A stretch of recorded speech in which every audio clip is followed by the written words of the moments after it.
Mtoto akililia wembe usimnyime, mpe umkate. Maana ya kina inahusu malezi, nidhamu na matokeo ya ukaidi.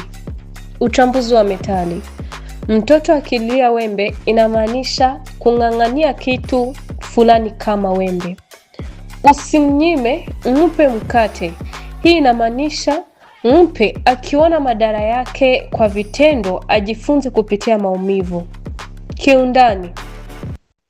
Mtu akikataa kusikia ushauri mzuri, aachwe akumbane na matokeo ya matendo yake ili ajifunze. Ufafanuzi wa kina.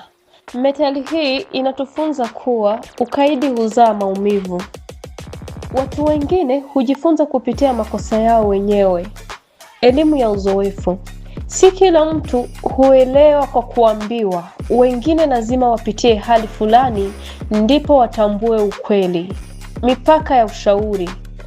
Kuna wakati mzazi au mlezi hawezi kumzuia mtu kabisa na kumruhusu ajifunze kwa vitendo.